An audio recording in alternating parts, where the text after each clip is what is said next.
All right, Joe, April 18th, 2015. Man, the last show before the big show on May 2nd, Heroes versus Villains. BK, I'll tell you something right now. I'm counting down the minutes. I'm counting down the seconds. I cannot wait until May the 2nd because you know as well as I know that that's going to be the biggest show in the world of professional wrestling all over this country. Well, Joe, I'll tell you something I know we're looking forward to. We had a little bit of a ramp-up tour right before, at the beginning of the show. White Trash with David Garrison, they come out and they hijack the show because they want to get some ring time. That's right. Well, good for them. You know, that's what feeds professional wrestling, PK. Aggression. You know, being there and wanting to fight, wanting to get into the ring, wanting to get action.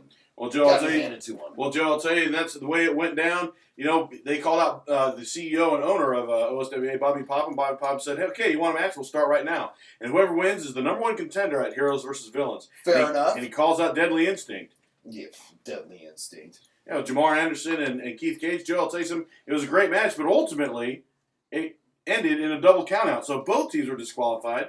So Bobby Popham comes back out and he says, okay, fine. At Heroes vs. Villains, it's going to be a triple threat TLC match with the Cousins of Destruction versus Deadly Instinct versus White Trash. And whoever can climb up that ladder and get the title gets the win. Fine. You know what I say, PK? I say fine. Because I'll tell you something right now. I can't wait until we see the one tag team, White Trash, who has been together for such a long time. They have the chemistry. They have the ability. I can't wait to see them go and win those titles. Well, Joe, that's one man's opinion. We'll see if you're right. That's my fact. Well, then, Joe, then we had, it was really interesting, Rod Bolt and his lawyer and Jake Hughes come out, and there's this picture in the middle of the ring. Yep. They pull it down, and it's a picture of Kit Bryson. Kit Bryson, we're having a funeral for his career. It was a very heavy time for us. You know, it was hard to see Jake, a great strong man like him, weep. Okay, Joe, the stuff that you're spewing would make a maggot gag. Anyways, what? So ultimately, I had a hard time with they say that they're ending the career of Kit Bryson. All of a sudden, via video, Kit Bryson pipes in, and he basically says, hey, look, have your lawyer look over your contract because guess what? I can wrestle you for my contract at any given time, and we're going to do that at Heroes versus Villains. And I can't wait to see Rod Bolt take a loss and see Kit Bryson freed from those chains. No, Kit Bryson lose. It'll be a blessing in disguise because then he'll remain under the great tutelage of Rod Bolt. Well, Joe, then we had another match. Really interesting. It was a Mr. Hollywood, who was our corporate champion, in a King of the Mountain match. That's right. 3 competitors. He had to beat, within like 10 minutes? He had a 10-minute time limit. Yep. First 2 come out, and I have to admit, he eliminated them pretty quick. Of course, he's Mr. Hollywood. He's the best. Well, is Rod Bolt the best or Mr. Hollywood the best? Well, will you stop doing that, PK? Let's face it, Mr. Hollywood, he's just the man of the hour at the time. That we're talking about right now. But in the previous match, it was Rod Bolt. Okay, anyways. They were part of the show. The show is the creme de la creme. Okay. All right. Well, anyways, a good example of your mastery of the French language. Well, then Joe's really interesting because he eliminates the first 2 guys really quick, and then who comes back? Your favorite, Taco. Yeah, from the sewers of Tijuana, from the... Joe, he gave you a sombrero and put it on your head. I mean, come on, that was a very honorable thing for him to do. He likes you that much. Now, Taco took him to the limit. Now, Joe, at 9 minutes and 30 seconds, Mr. Hollywood did defeat Taco, and then Security Shane comes in, and he gives a big hug to Mr. Hollywood, who then pats him like this while they're hugging. And guess what? The timer was still going, so technically Mr. Hollywood tapped out, and Security Shane, believe it or not, folks, became our corporate champion. Yeah, well, I'll tell you something. I'm going to talk to that ref because I'll tell you something. That was not a tap out. He wasn't in pain. They were just celebrating. He was giving him a man hug. That's what men do. They tap each other on the back. Well, I'll tell you something. Mr. Hollywood got cheated out of his title. The ref had something against him. I'm sure our commissioner had something to do with it. And I can't wait to see Mr. Hollywood come back next time or whenever he wants to and gets that title. You know you need to talk to about this conspiracy, Joe? Who? The man that was on the grassy knoll. Anyways, well, then we had Curtis Coleman and Adrian Phillips teaming up together against medical malpractice, Dr. Bad and Nurse Blueberry. Yeah, I'll tell you something. It was great to see Dr. Bad and Nurse Blueberry just wipe the floor with these 2 guys, Curtis Coleman and Adrian Phillips. Well, Joe's interesting was Adrian Phillips, most improved wrestler of 2014. Oh, stop right. He got Nurse Blueberry in a sharpshooter, who then tapped out, giving him and Curtis Coleman the victory. Yeah, they got the victory all right, but let's face it. Nurse Blueberry and Dr. Bab were just creaming them all over the mat. If it wasn't for their constant cheating and double teaming, those 2 wouldn't have won. Okay, Joe, well, obviously you were watching a different match than most of our fans, but I'll tell you something, regardless or irregardless, if you're into incorrect English, Joe, it was a great match. Well, then we had an 8-man elimination match, and team number 1 was our heroes, and was our villains, was Team Villain, and it was Rod Bolt and the Monster Z, the White Knight, and Tower teamed together. That's right. What a formidable team, I don't Joe. like to call them Team Villain. I like it to be Team Rod Bolt because you're labeling them. I don't like to label people. Okay. Well, then, Joe, then we had team number 2, which were the heroes. Yeah. Ken O'Sullivan, the Highlander, Johnny Walker, and the Cousins of Destruction, Will Caution, and Jackson Carter. Whatever. Yeah, that's right. Whatever. Okay. Well, then, Joe, I'll tell you something. It was a great match. It was very physical. I'll tell you something. Jackson Carter, in particular, really doesn't like this Tower guy.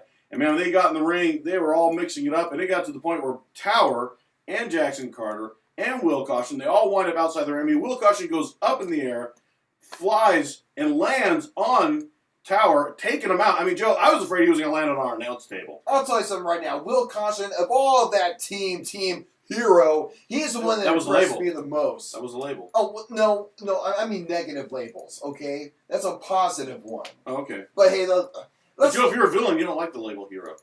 So, I mean, it could be negative depending on I'm not your a perspective. villain, PK. I just call it like it is. And I'll tell you something. Will Caution impressed me. He did a great job. But let's face it.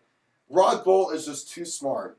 He picked the better wrestlers. He picked the better team. Well, Joe, then it came down to the last 3. There was only one from Team Hero, and that was Ken O'Sullivan. Right. And then there was 2 in Team Villain, which were Rod Bolt and the White Knight.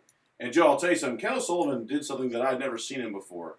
He put the White Knight, he hit him with the Luck of the Irish, okay? And the White Knight is then able to kick out. He then sets up him again for a second Luck of the Irish, but this time from the middle ropes, he hits it, and he pins the White Knight. One of the few people to either pin or submit the White Knight. That is a great feather in the cap of Ken O'Sullivan. Let's face it, I know That's why he's our generation's champion. He's Irish. He's tough. He's violent. He loves to fight. I'm sure he'll celebrate tonight with a potato and a tape or CD of U2. So, Joe, you don't like the label? No, not at all. Well, then, Joe, then all of a sudden it came down to Ken O'Sullivan and Rod Bolt.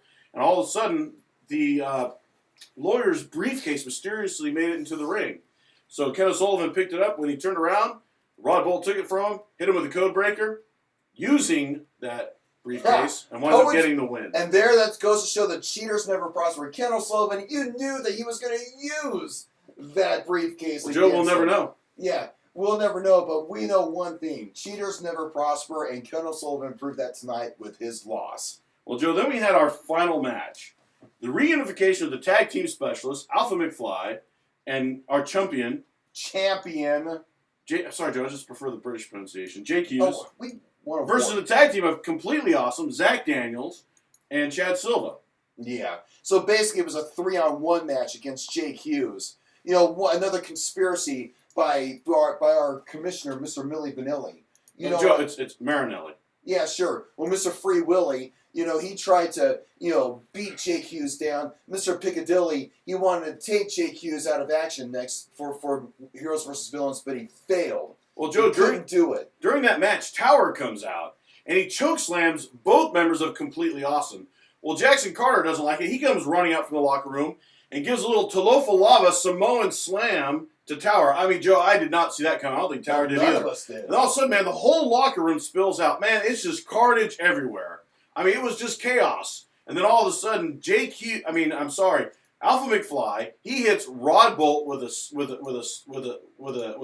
I'm sorry, not a stunner, but a spear. Excuse me, folks. That's all, folks.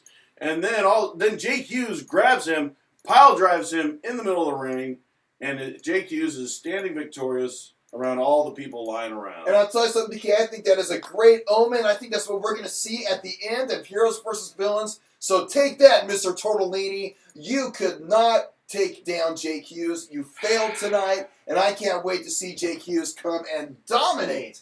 And that's right, dominate Heroes vs. Villains on May the 2nd. Well, folks, as my brother just said, May the 2nd, we've got Heroes vs. Villains. But we're doing an all-day thing starting at 10 a.m. to 4 p.m. We're going to have like a culture fest. There's going to be live music. There's going to be animal shows. There's going to be all these different events. It's going to be here at the arena. And then at 5 o'clock, the doors open in preparations for Heroes vs. Villains. And 6 o'clock will be our special bell time. Folks, great here. We've got some great matches lined up. We've already talked about them. We're going to be doing another video later on for you to watch where we bring up a recap on all the matches. And, folks, we look forward to seeing you on May 2nd. Absolutely. And I'll be there, guys. Don't worry. And, of course, you can follow us on our website, www.oswaentertainment.com. Also, facebook.com/oswaentertainment. And feel free to, you can always go to youtube.com, OSWA Entertainment, and feel free to watch the recaps and get caught up on the latest here at the O. We appreciate our fans. We look forward to seeing you in 2 weeks.